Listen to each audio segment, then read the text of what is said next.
Sport genetikasi tadqiqoti. Sport genetikasi bu tadqiqotlarimizda yangi yo'nalish hisoblanadi. Nima uchun sport genetikasini tadqiqotlarni o'tkazish muhim?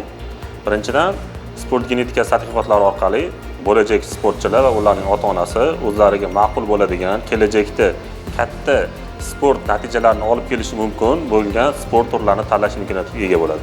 Ikkinchidan, ularning ovqatlanishi, ya'ni kerakli bo'lgan vitaminlar va minerallarni qay darajada ovqat bilan birgalikda qabul qilish darajasini bilib olishlari mumkin. Shuningdek, mashg'ulotlarni qay darajada intensivligini belgilab olishlari uchun ham muhim bo'ladi. Shuningdek, har qanday sportchilarda kuzatilishi mumkin bo'lgan jarohatlarni oldini olish va ularning katta bo'lgan sportda sog'liqlarini yo'qotishini olib kelishi mumkin bo'lgan kasalliklardan himoyalanishi imkonini beradi.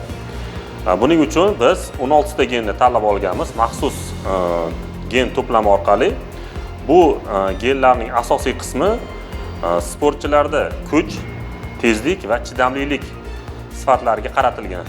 Mana shu 16 ta genning turli xil polimorfizmlarini kombinatsiyasi orqali har qanaqa odamni qaysi sport turiga moyilligi, kelajakda uchrashi mumkin bo'lgan kasalliklar, ovqatlanish ratsioni va mashg'ulotlarning intensivligini bemalol murabbiylar bilan birgalikda aniqlab olishlari mumkin bo'ladi. Bu esa o'z navbatida yosh sportchilarga o'zlari uchun eng ma'qul bo'lgan grafikni tanlash, mashg'ulotlarni qay darajada olib borish, qanday oziq-ovqat mahsulotlarini iste'mol qilishga e'tibor qaratish lozimligi haqida yo'nalish beradi.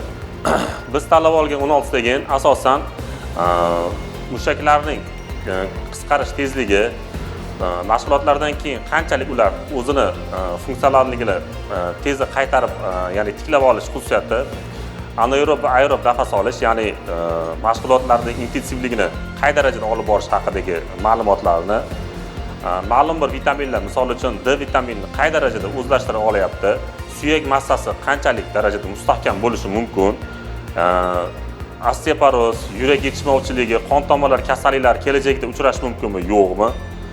Shuningdek, glyukozaga bo'lgan organizmning talabi, ya'ni qanchalik darajada glyukozani yaxshi o'zlashtira oladi. Shu haqida qo'shimcha ma'lumotlarga ega bo'lishadi va shuning evaziga sportchilarda kelajakda yuksak natijalar qayd etish imkoniyati paydo bo'ladi. Masalan, ikkita yosh bolani sport zaliga olib keldik. Ikkalasiga ham bir xilda agarda yuklama beradigan bo'lsak, bittasi juda ham tez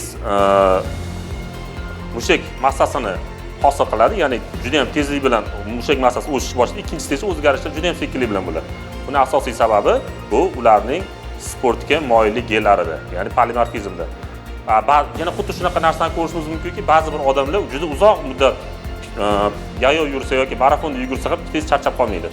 Buning ham sababi ularning ana o'sha metabolizmiga borib taqaladi. Metabolizm esa sport genlarining qanchalik polimorfizm darajasiga bog'liq bo'ladi.